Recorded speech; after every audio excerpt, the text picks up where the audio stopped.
This week on the Managing Remote Teams podcast. The combination of visualization and guided methods and structure to your meetings, it gets rid of Zoom fatigue. When I first heard that term, I was like, what's that? Because I didn't experience it myself.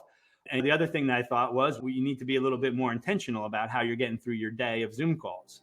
Yeah. And so that's my biggest piece of advice is to structure and design, essentially collaboration design, right? Design your collaborations.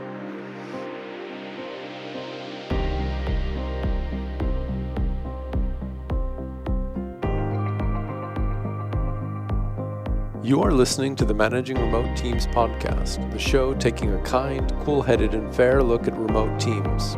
I'm the host, Luke Shermer, and I've participated in or run distributed teams for almost a decade as a practitioner. I'm speaking with experts on leadership, strategic alignment, and remote work to help you navigate the issues you start facing after you get your working from home gear sorted. Welcome to the Managing Remote Teams podcast. We are here with Jim Kalbach today. Jim wrote two wonderful books, the Jobs to be Done Playbook and Experience Mapping. Jim is also chief evangelist for Mural. No worries. And Jim knows the in and out of whiteboards, which I think are an absolutely critical tool for remote work or possibly even hybrid work, but I guess we'll get into that in a bit. So Jim, could you say a few words about what it is that kind of got you into whiteboarding and how you landed at Mural in the first place, given your varied product background? Sure. So I spent a lot of my career in design and innovation teams, a couple of different companies, both internally in large organizations, but also externally as a consultant, looking at things like human-centered design and design thinking and innovation broadly. And in 2015, I got contacted by Mariano Suarez Batan, the CEO of Mural. They were a very small company back then. And I joined the team because I had been steeped in design and design thinking, which is an important target for Mural, right? Creative types and creative type of work, which I was very familiar with. But in my previous role, I worked for Citrix, the makers of GoToMeeting and GoToWebinar. So I was in the remote collaboration space as well, too. And I always felt that one of the biggest challenges of remote collaboration was creative work. How do you get a team of designers or an innovation brainstorming session? How do you do that with remote folks? So when I came to Mural, it was really a combination of those two interests, my interest in remote collaboration in general, but also in creative work and design thinking type work. So why are whiteboards so helpful in remote collaboration and remote work? Yeah, I have this concept of what I call the digitally defined workplace, which if you think about it in terms of jobs to be done, that a team collaborating has 4 or 5 core jobs that they need to get done. They need to communicate in real time. They need to communicate asynchronously. They need to have a shared space where they gather documents and things like that. And if you walk around any office building, you'll also see evidence of a need for the job of collaborating visually. And a lot of people say, I'm not a creative or I'm not a designer. I don't collaborate visually. And I've had people tell me that. And then I will go over to their workplace and it's full of sticky notes and there's a whiteboard behind them and there's flip charts all over the place. All of that type of work is visual work. It's not happening in an Excel sheet. And what happens is that tends to happen outside of the computer, actually, particularly before the pandemic. And when we took the office away from folks during the pandemic, for instance, there was this need, right? So I think when I think about whiteboarding, it's actually a need that you have when you collaborate to express yourself in a visual way, to draw, a square and a circle and connect them with a line and say, we need to get from point A to point B as a team. There's an aligning effect that has, right? By expressing yourself visually, you're able to elevate the conversation and express yourself in a different way than you can if you're just talking or if you're just typing. Visual collaboration is complementary to other modes of collaboration that we already had, whether we knew it or not. We already had it with sticky notes and flip charts and whiteboards in our office place. And the digital version of that gets that job done for us. When we're collaborating in a team, we need a way to express ourselves visually. Even if you're in finance or HR, again, this isn't just for creatives. This is work in general has this need to be expressed and represented visually. How are you defining collaboration here exactly? Yeah, that's a great question. And we're working on a more precise definition. But it's when two or more people come together and they have a specific challenge or problem that they're trying to solve with a common mission, that there's a common purpose for this group of people to collaborate. Typically, when we talk about collaboration here at Mural, we're thinking about workplace collaboration. But we also serve educational institutions. So there might be a student project team, government organizations. And I think that definition still holds true. A group of people coming together, bending for a common cause and trying to problem solve for a common cause. That could be very temporary. It could be a single session and a group of people come together dynamically. It could be a permanent team of people that come together. It can be ongoing collaboration between people and teams as well, too. So I think about all of that as collaboration. It's essentially individuals, human beings, people coming together and trying to solve a problem together. And they do that through interactions. There's certain interactions that they have. And again, just going back to my previous response, there's a certain type of visual interaction that collaborating teams have always needed. That the idea of a virtual whiteboard isn't just, oh, it's another tool that does the same thing as my other tools. It actually does something fundamentally different for that collaboration. So fundamentally different because it's digital or? Because it's visual. Because it's visual. That I can, right now we have audio and video here, and I can also type in the chat.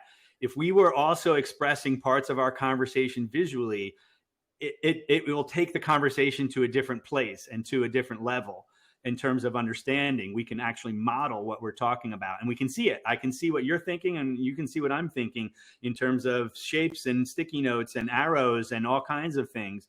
But it also allows for a different level of participation as well, too. Because when you're talking or typing, it tends to be the traffic is regulated one by one. Only one person can talk at a time. When you're thinking visually, actually multiple people can be expressing themselves at the same time.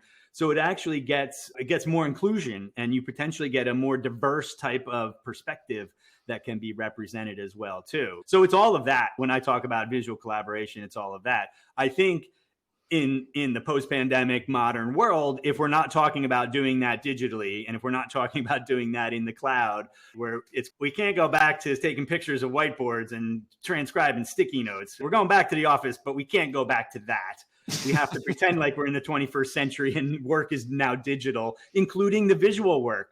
It would be, imagine a memo coming around your office. Remember we used to do memos and you used to have a name and you check it off like, I saw this memo. And then you give the memo to, imagine, yeah, it sounds funny now, but that's essentially what visual collaboration was before the pandemic, was essentially like communicating like a memo. We send an email, we send a Slack now. Why isn't our visual collaboration digital now? And I think that's a wake-up call that people got during the pandemic. And this category of whiteboard is now more and more commonplace. I can't tell you how many times, Luke, I'll pull up Mural and people will be like, oh, yeah, we've used this before. I didn't get that before the pandemic.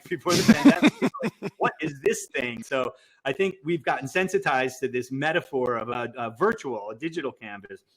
But for me, it still goes back to that fundamental job that it gets done. When we're talking and having a conversation, particularly if it's a complex problem, solving that problem visually, it literally offloads cognitive space so we can think better together. We literally think better together when we're collaborating visually. And it's really that I'm most interested in. The technology is important, but it's really the effect and the impact that visual collaboration can have on a team. Yeah. I think in my experience, it's everything that you mentioned, but it's also visual interplaying with the conversation and back. So it feeds on each other. Yeah, exactly. You build meaning in a different way. Like you can have a really interesting conversation with somebody and get to a new point. I'm not saying that's not bad. I can even have really meaningful Slack conversations. But very often there's a type of conversation and problem solving when you really have to get together and get aligned. And you have to be able to include a lot of voices, so diversity of perspective. And the problem is complex, right? It's those types of conversations and interactions that where visual collaboration, it's not just another way to think. It's a different way to think as a group of people. It actually elevates your collaboration in a new way. It's interesting you also mentioned schools and education. Working in a software context, that quite often the problem a software team faces is that they have a complex problem. And if they're all remote, then a whiteboard is actually a great way to do that, because it's like learning is the biggest bottleneck in this type of work.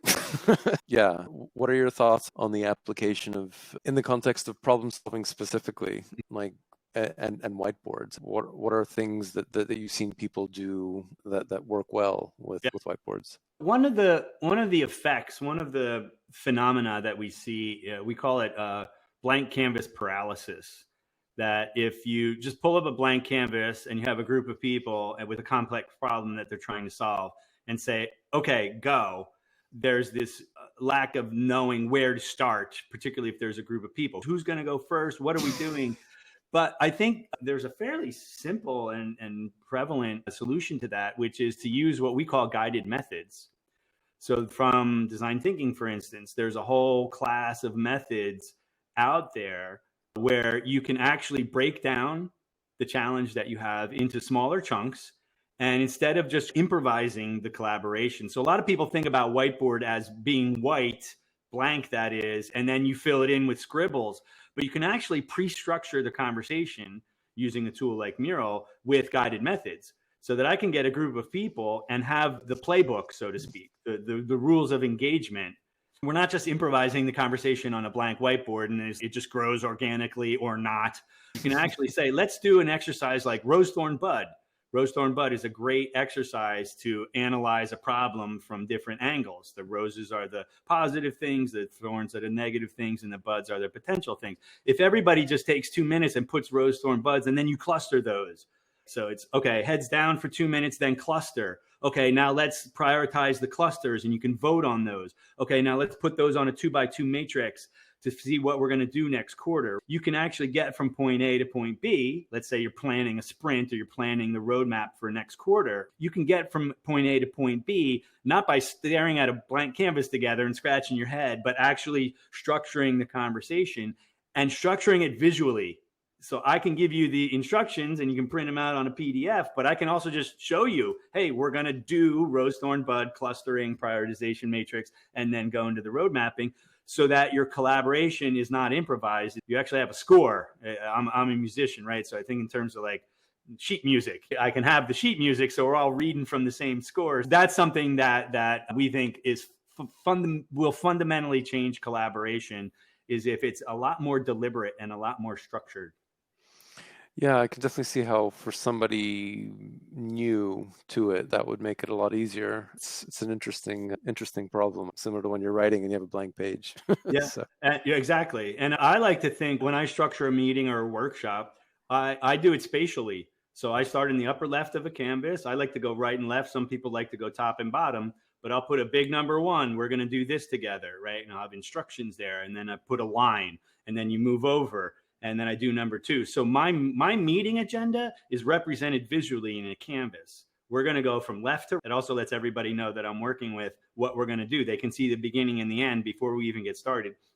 And I just move the team across. So it's almost as if the visualization in the canvas is facilitating my meeting for me. I'll even put breaks in there. Oh, we're going to take a break at this point. We're going to do this for an hour, take a break, come back, do this. So the meeting agenda is spatially represented on the canvas as well, too. And then we fill that in through the guided methods. We fill that in with stuff and that gets us to our answer at the end. Again, it's about being deliberate about collaboration and about designing that collaboration experience. And I think the canvas adds a whole new dimension for that. You briefly mentioned in passing the effect on alignment that working this way has. Why do you think that is? I think because there is when you're thinking about, let's just say a digital whiteboard, it allows people to express what they're thinking in a different way, or even at all. Because sometimes you might go into, let's just say, a sprint planning meeting and there's a set of requirements. And somebody will read them off or discuss them. And then there's a group of people sitting around. What's in their mind? What are they thinking? Do they understand those in exactly the same way? If we could get them to express what they're thinking as well, too. So this idea of participation is really important. You can then see if you're all aligned or not. Literally see it. Do we all have the same notion of what we're headed towards? Jeff Patton, he wrote a book called User Story Mapping. He has a great little cartoon in there where there's three people, and at the beginning they have like thought bubbles, and one has an orange triangle, and the other is thinking of a square, and the other's thinking of a circle. And I've been on a lot of projects where everybody nods and says, yeah, we're all together. But then if you looked in their minds, they actually have three different opinions or mental models of the thing that they're trying to solve for. And then the next frame of his cartoon is they put it out on a blackboard. They actually put their circle, and they said, oh, we're not aligned. So this idea of expressing yourself visually helps you then negotiate your different mental models so that you can get closer to a harmonized view of the world. One of the things that are really useful in terms of alignment across departments is this whole idea of customer experience mapping. Yeah. You've written about it, quite a lot of depth and nuance. If somebody was thinking about doing kind of a customer experience map for the first time, how would you suggest doing that kind of thing to help align within a company? Yeah, sure. And I think for me, just to relate that back to your previous question too, a customer journey map for me is essentially a collaboration tool. It's a way for some people to go out and observe the customer experience, right? Because not everybody in an organization has contact with customers. But the people creating the map maker would have the luxury of being able to talk to people and investigate data around the customer experience. And they could take that data and write a 50-page report on it and saying, here's all the things that we found, and send around a 50-page report. But we know what happens with 50-page reports when they get sent around. People don't read them, or they don't connect what's on page 3 with what's on page 17. Alternatively, I could take that information, that insight that I gathered, and represent it visually in a single overview. And that's what a customer journey map is. It's a compression of observations that you've made about the outside world, human experiences in some way. And I compress it into something that gives an overview. And by visualizing that overview, I get this massive compression of information. 50 pages of written text would be a single overview where I can actually see cause and effect in the same overview, right? So I can say, oh, here at this step, if we mess this up, that's going to cause this effect downstream. And it's also something that's compelling and engaging. So the idea of creating a journey map is creating these compelling, engaging artifacts that represent a lot of information.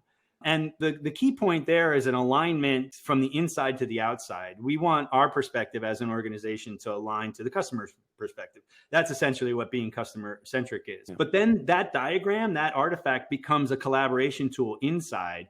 And I call that inside across alignment. So there's two types of alignment you're looking for. I want to get the outside in perspective, but then I got to get the teams that are trying to deliver that experience that you want aligned as well too. And the visualization helps with that as well too, because the marketing team can see itself in a journey map. The product team can see itself in the journey map. Everybody in the organization can see how they fit into the bigger picture in a single overview. And it becomes a collaboration tool at that point in time. Let's discuss what are we going to prioritize next quarter. I'm just using that as an example. And you can have a conversation. So for me, the visualization of a map, a journey map, is really, it's to create an artifact that you can have a conversation around. And you can use it as a diagnostic tool with a team to collaborate and come up with the solutions and the answers to the problems that you find together. So knowing that, I think, is important. You're trying to do two things: align the outside world to the inside, and you're also trying to foster a conversation as well too. So the map maker, before you get started, you have to keep that in mind. And there's lots of different techniques that you can use and methods out there. There's customer journey maps and service blueprints and mental model diagrams. And that's what I talk about in my book that you mentioned, all these different types of map. But they're essentially trying to do the same thing, which is trying to do these two different types of alignment. And the simplest place to start is with a chronology. Typically, we think of an experience as things that happen to individuals over time. So it's a chronology. And then there are different layers of information. And the chronology is usually represented as columns, and the layers of information are usually represented as rows. And I start journey mapping with actions, thoughts, and feelings. So what are the actions, thoughts, and feelings of the people that I'm studying over time? So if you have a timeline and then put actions, thoughts, and feelings, that's a great place to get started, I think. Just to make it a little more concrete, how would you describe a company that's aligned with the customer but not aligned horizontally, as you were saying? What does that look like? Yeah, that's actually common. I think, particularly in the past 5 and 10 years, I think data about the customer experience is not lacking in organizations. We have everything from surveys and NPS and live usage data of digital products, research teams that go out and do qualitative research. Usability testing is common, right? We don't necessarily lack information about our customers and what they're experiencing, but is it actionable? And I think that's really the purpose of journey mapping as a verb. It's not about the map, but it's not about the noun. It's about the mapping. And there's a process of creating the map, and there's a process of having a conversation around the map. It's really trying to make sense of the data that you're getting about the experiences that you create, right? So data is we're not lacking data. What we're lacking is a way to actually interpret that data and to make sense of it.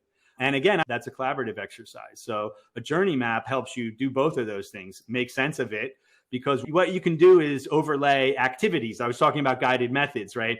I think my next book on journey mapping is going to be a series of guided methods. Once you create the map, what are you going to do with it? There's all kinds of prioritization techniques. What's the most important point for us? What's the most important point for the customer? Do those align? Where's the biggest pain point? Where do our competitors excel and we don't? And you can use that model of the world, the map itself, as a springboard into analysis and conversation on top. You mentioned the outside in view, and I guess you're referring to the jobs to be done angle. Mental models and job maps, I think, were closest to the customer. How are these tools and approaches useful for, let's say, strategy, for example? Yeah. From a jobs to be done perspective, there's an artifact called a job map, which is really not it doesn't look at your relationship with a customer as a paying customer. It's looking at what they're trying to get done independent of your solution. So it's similar to a customer journey map. A job map is similar to a customer journey map, but it has a different perspective because it's not about your solution. In fact, in jobs to be done, we go at great length to expunge any reference to technology, solutions, or methods in the language. And we're not looking at how do people become aware of my solution? How do people decide to buy my solution? Why do they stay loyal to me? Those are the 3 points of a customer journey map, by the way. We're really looking at what are they trying to get done independent of my product or my solution. And that gives you an independent view of the job to be done. When you're talking about jobs to be done, your unit of analysis is the job. And a job map represents that in a visual way. So you can actually then say, okay, where is the biggest point of intervention? If I understand what the individual, the people that we're trying to solve, if I'm understanding what they're trying to get done independent of my solution, just what their objective is, what we can then do is say, where are the biggest levers or the points of intervention where strategically we would make the most difference? Or strategically where the market and competitors haven't. So you can actually find new playing ground at a strategic level from something like a job map. And guess what? A job map is also visual and it has that same effect. It's something you can put up and use as a conversation piece and do another layer of conversation and analysis through guided methods and visualization to come to an agreement within your team. Just to jump topics again, digging further into the question around collaboration. What are the most common or the most important jobs around working together remotely in general? Mm-hmm. How do you think about that? I think about it in 2 layers, actually. And this is a model that I'm hopefully going to be writing about a little bit more in the near future. When a group of people come together, I think there are 2 fundamental jobs that they have in front of them. At the highest level is they come together, and this is why they come together, is to solve a problem or a challenge. There are methods and there's a workflow to get that done. And we can look at models of innovation or design thinking process. Agile has its process to help teams solve problems. I think there's another layer, though, that became very evident during the pandemic, which is teams have to connect at an interpersonal level.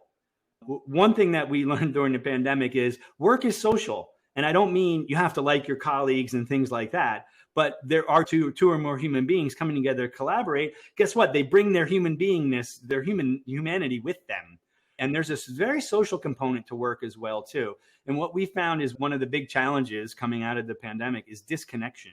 That people feel disconnected. And there's studies that show this as well, too. Yeah. That, okay, I'm working at home now during the pandemic and I can be productive personally, but team productivity and team connectedness has suffered. So that what we're seeing is projects get going. And again, everybody might be individually productive, but the project has to start over again because the teams weren't aligned because they're not connected. Or people are very dissatisfied with their work condition because they're not connected to their colleagues anymore at a human level. When we're thinking about designing a collaboration experience, I think you need to think about how are the teams going to solve their problems together? How are they going to get from point A to point B? But how are they also going to connect as a team? And we have to make that deliberate. In the past, it was basically we all went to the office together. And the connection magically happened. The water cooler moments, the happy hours, the cantina, meeting our colleagues, the coffee breaks and things like that. Without those things, or you can't assume those things still exist, right? Because you still go to the offices and meet in person, but we can't assume that's always going to happen within every team. That I think we also have to make that other layer. We have to make both problem solving and connecting as human beings. We have to make that deliberate. And there are ways to do that if we're collaborating remotely, there are exercises and activities that we can do to help get to know each other a little bit better. And I'm not talking about team building activities. Those are good, but those happen like like once a year, once a quarter, or something like that. I'm talking about every time you connect, where are those little moments where you're connecting and reflecting as a team about yourselves and about the group of people? It's not about making friends. I'm not talking about, hey, you got to be a social person now. It's just about connecting as a team. There has to be a cohesiveness there at a human level as well, too. So solving problems and connecting, I think, are the two big jobs that a team has to do to collaborate. As you were mentioning that, I think a really difficult point is the first moment a team comes together. Yeah. What are your thoughts on that, about how to structure that?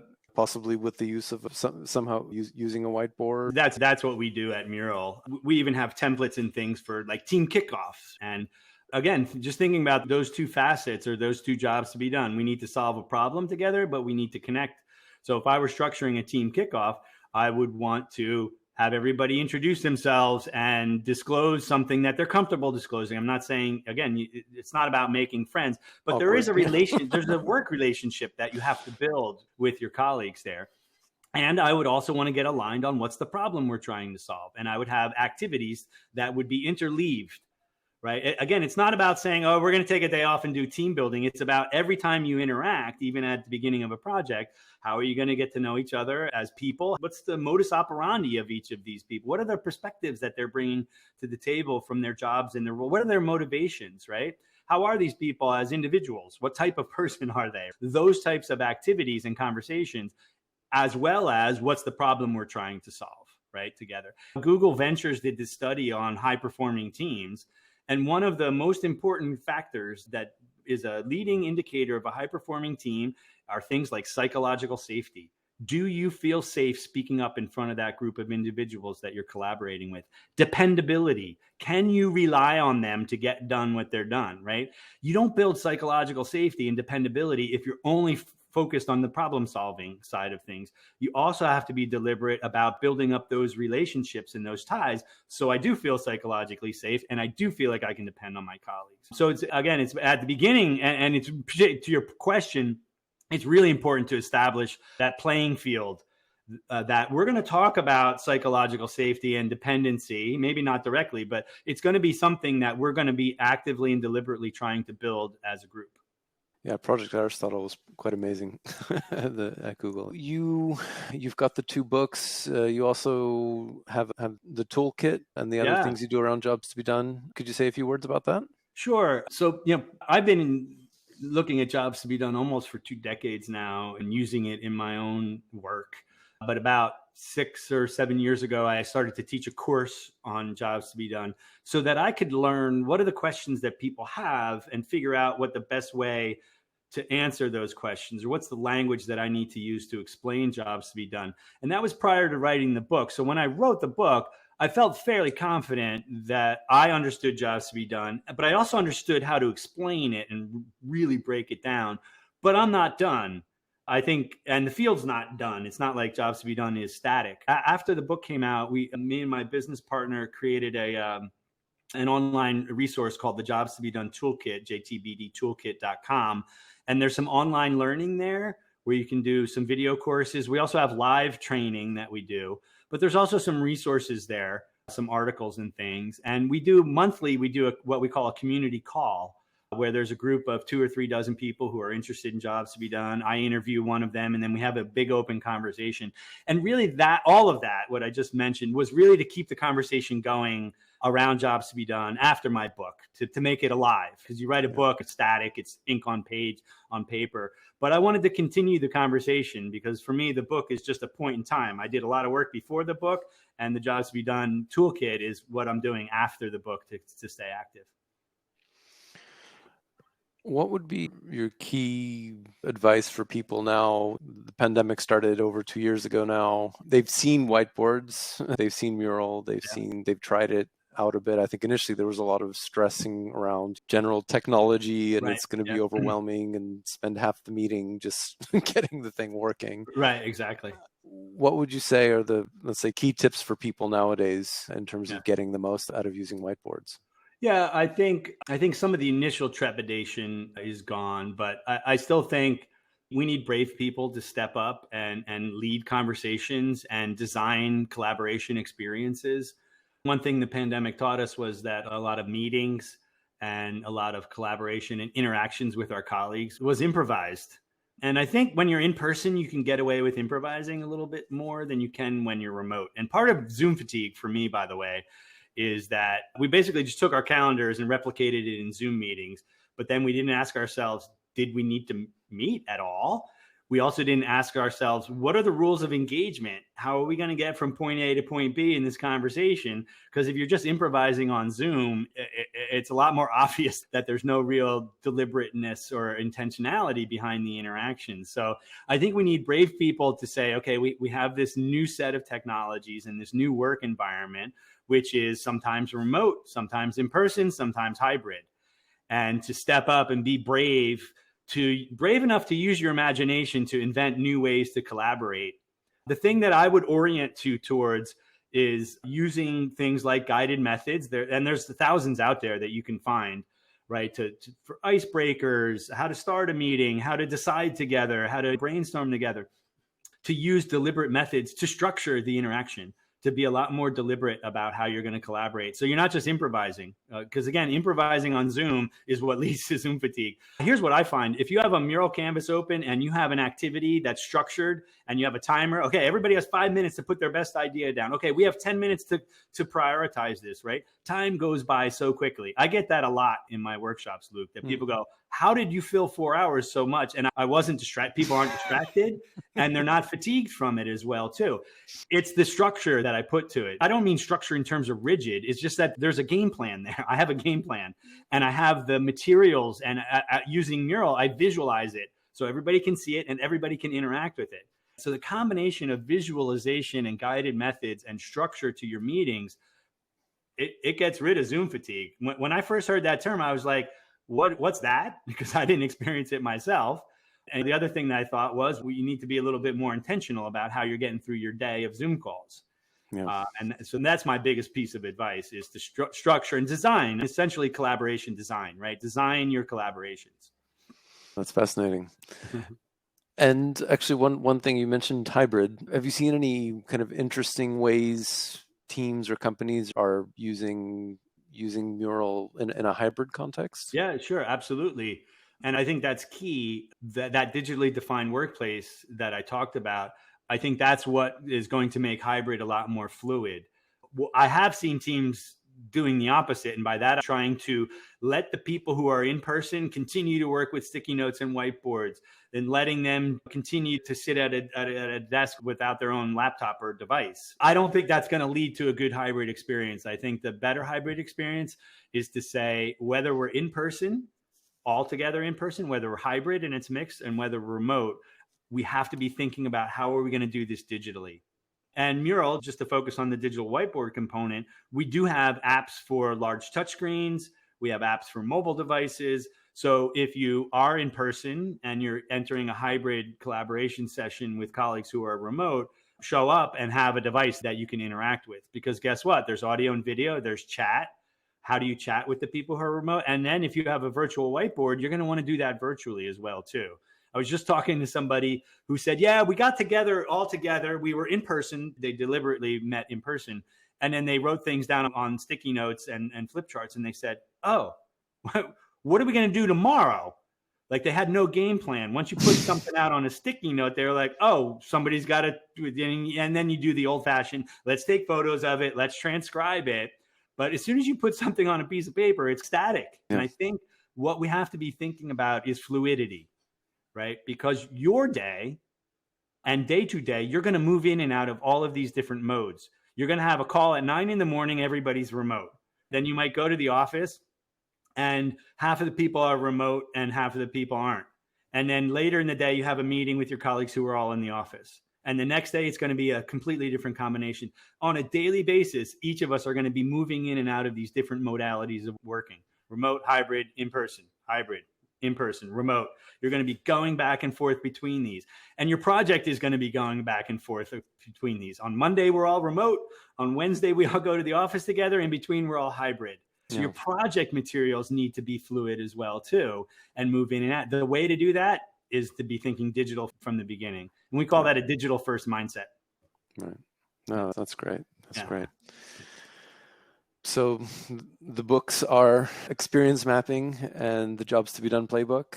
There's the Jobs to be Done toolkit website. And is there any other place where people can look you up to find out more? Sure. I hang out a little bit on LinkedIn. And if you want to reach out on LinkedIn and say hi and connect to me, I'd love to connect with folks who are like-minded. And then also on Twitter. So it's at Jim Kalbach on Twitter. I'm a little more active on LinkedIn, but I'm a little bit active on Twitter and things. I'll see it right away and retweet or comment or something like that. So LinkedIn and Twitter are another good place to find me. Great. Thanks very much, Jim. Great. Thank you very much.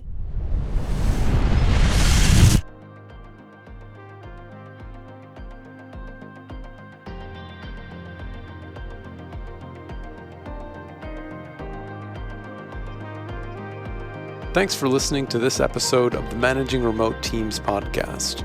If you enjoyed the show, please leave a review wherever it is that you listen to your podcasts and reach out to us on Twitter or LinkedIn with any feedback or thoughts that you have for a future show.